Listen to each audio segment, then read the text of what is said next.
The 100 Season 2 Episode 12 Rubicon.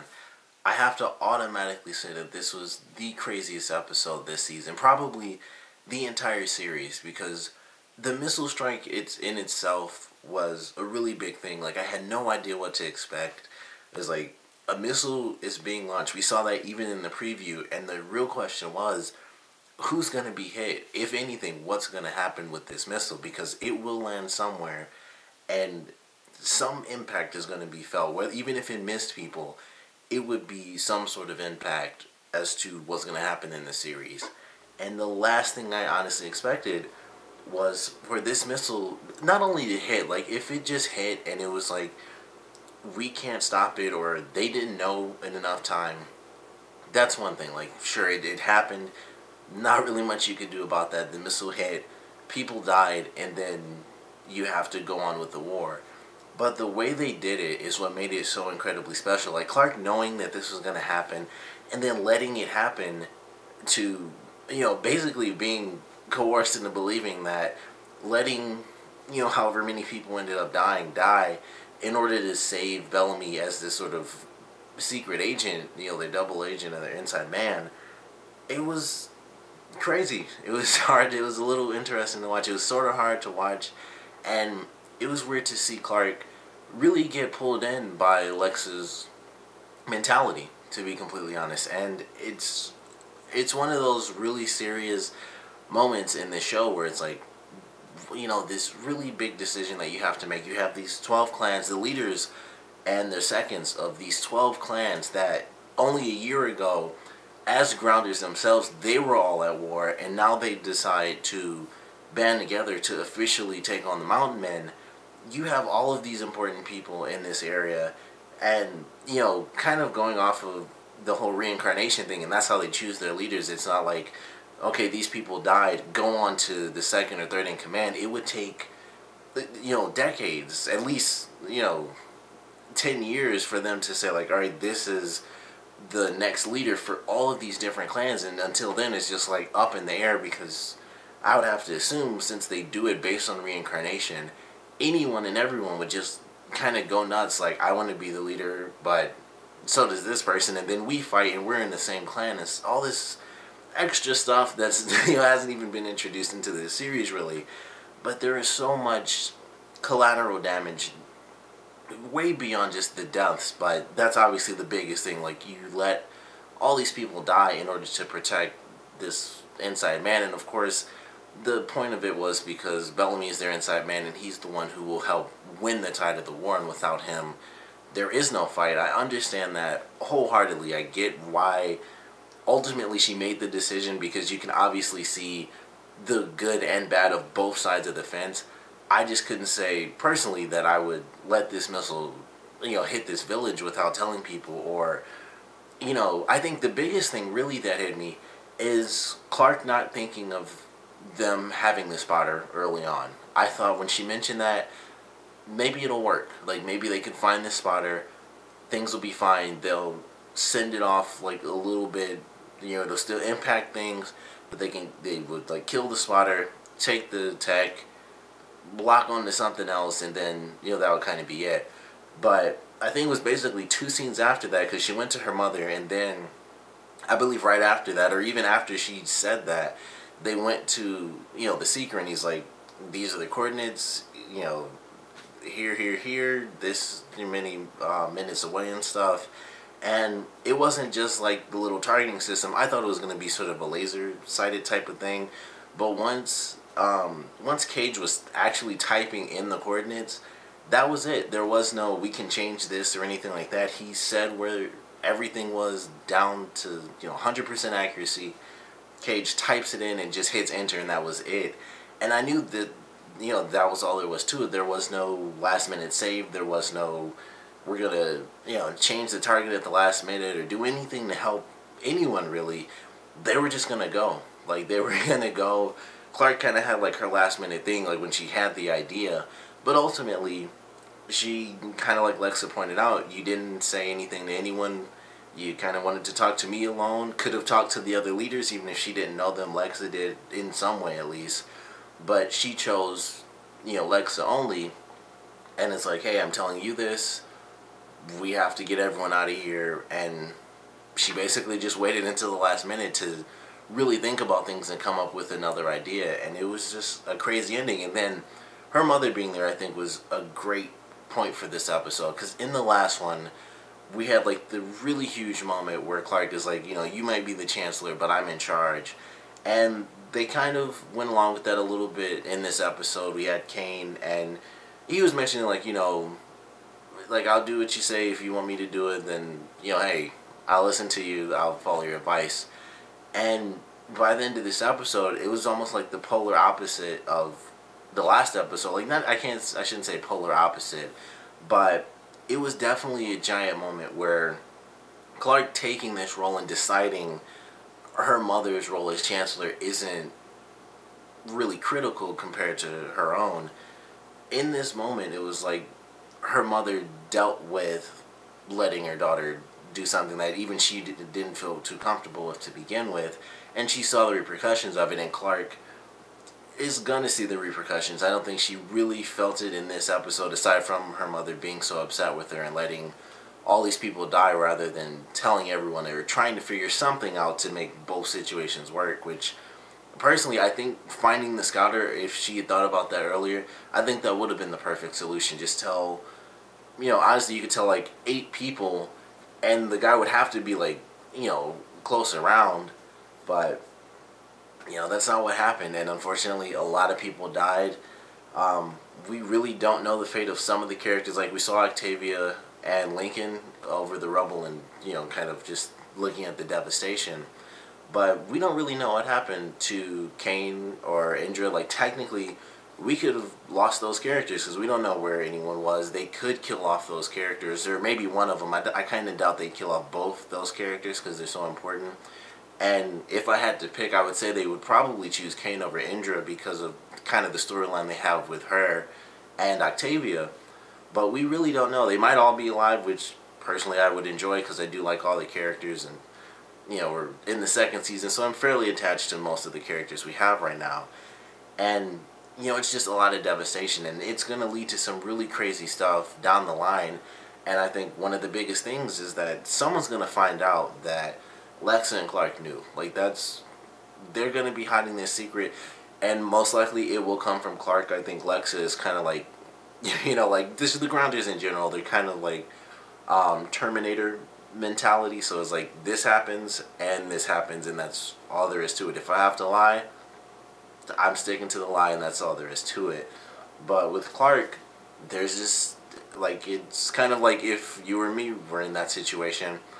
That's a huge lie, and it'll come back to bite her, I'm sure, because that's kind of how this show works. Like, you can do something good and get away with it, you can do something bad and get away with it, and then at other points it could be the total opposite. You do something good for, you know, one person or even for yourself, and it'll completely bite you in the butt. And that's kind of what happened just from beginning to end in this episode, with Clarke not telling everyone, we got to get the heck out of here, or at least trying to get anyone other than just one other person out of this giant camp full of people. So I can't wait to see what they do with it, but it was definitely kind of a mind-blowing moment, because with it being TV in general, I think we all have that mentality where it's like, well, you know, of course it's going to be fixed by the end. There's going to be a huge disaster. They'll find some magical way to resolve it. And this show does have those moments a lot where it's like they don't fix it, like even with Finn, of course. But this was definitely one of those things where it was like, I didn't think it would be flat out the bad guys won. I thought it was going to be like the missile's going to launch, but it will at least destroy like the forest and be devastating as sort of like just a freaking missile went off. Like, in general, I didn't think it would be like they 100% just won in this episode. No one inside of Mount Weather was able to really defend themselves. Bellamy kind of came in and saved them towards the end, so we at least have a little bit of hope in that aspect. But I was really surprised that everything went down the way that it did. And, you know, Clarke really is going to have to live with that. And I don't know what to expect from her mother. And, you know, she said she'd keep her secret, but there's just going to be such a just tear between these two characters now. I cannot wait to see just how they interact from here on out, and how her mother, kind of lives with keeping that secret for her daughter and stuff like that, especially if they do end up, like, losing Kane. Like, if they lost Indra, I'm sure she would care, but not nearly as much as if it was Kane, who she's known, I would have to assume all her life, being on the Ark and everything. So, the main point of it, I think, was the main storyline, I guess. Definitely loved that. The stuff inside of Mount Weather, also very amazing. Like, Bellamy took some really great steps in this episode. He was able to find Dante. They had like the little mobile earpiece, so he doesn't have to go to the room anymore. He has that on him 100% of the time. Giving Jasper the gun was a great step, but unfortunately that didn't pan out the way they wanted it to. And I was really happy that things worked out towards the end with Dante's help and Dante and Bellamy working together, because it seemed like Jasper was done for. Like, they were going to take Monty. Jasper pulls out the gun. It doesn't work because, of course, they're all wearing body armor. And then they take him, and I had no idea what to expect, because they're killing the kids off. They're doing 100% transplants, I guess. I'm not really sure what to consider it. Or transfusion, sorry.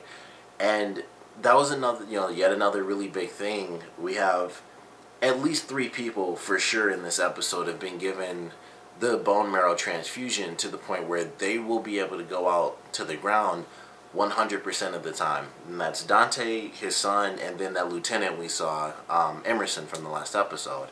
So they at least have those 3 people. I don't know how much they might have, like, on reserve. I think they said they took, like, a couple of people. They mentioned that they come back every couple of hours.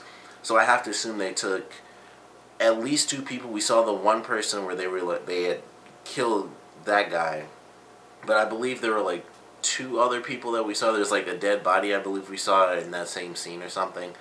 But they might have some other stuff on reserve. I don't know who they'd use it for, because fortunately, it's like one of the benefits of this episode, I guess, is cruel as it makes me feel. They did kill off the doctor. She was one of the bad guys. They did kill her off. It was a super badass scene, by the way, when Jasper did that. And, he has the elevator and it opens up.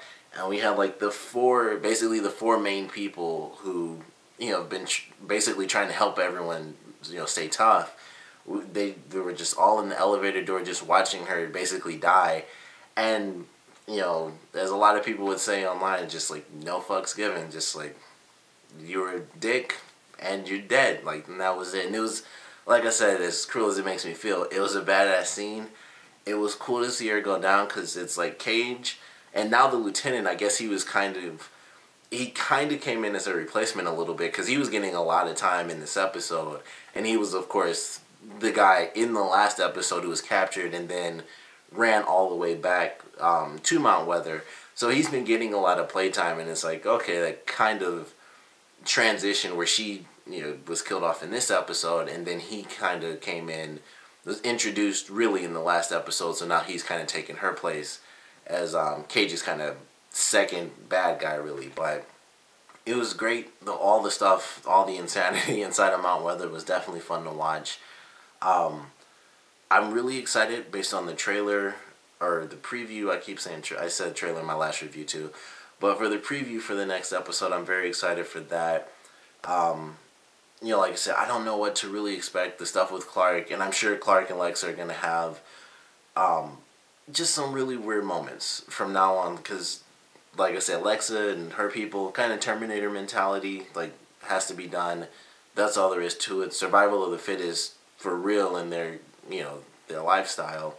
And with Clarke, it's a little bit different. It kind of goes back and forth. She has moments of sort of just cold Terminator style mentality, and then most other moments it's caring and compassion, and those two really don't mix in war. And that, this series in general, because pretty much every moment has been war for them, whether they knew what the grounders were or they didn't.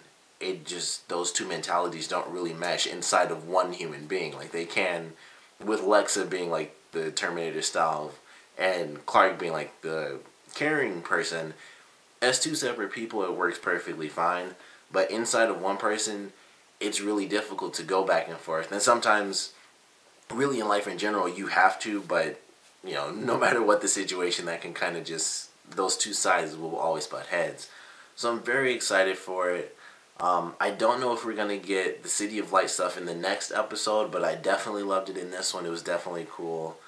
It didn't go the way I expected. I'm sure a lot of people expected it to go the way it did. I personally just thought, oh, this new girl comes in, she's going to be like kind of the pseudo love interest for Murphy. Like they're sort of interested in each other, and that'll be it. And it may or may not go that way if they do end up finding, I believe her name was Amori, and her brother again. It may or may not go that way, but I loved all the City of Light stuff. I thought it was pretty cool. Basically, all those people kind of split half and half after everything kind of went crappy and all their stuff was stolen. But I enjoyed it. I thought it was really cool. I love the ending. I like Jaha and Murphy having this sort of weird bond and it being kind of comedic a little bit, like when Murphy was touched by Caspian, and he was like, if you touch me again, I'll end you. And then Jaha looks at him, he's like, in a non-criminal way.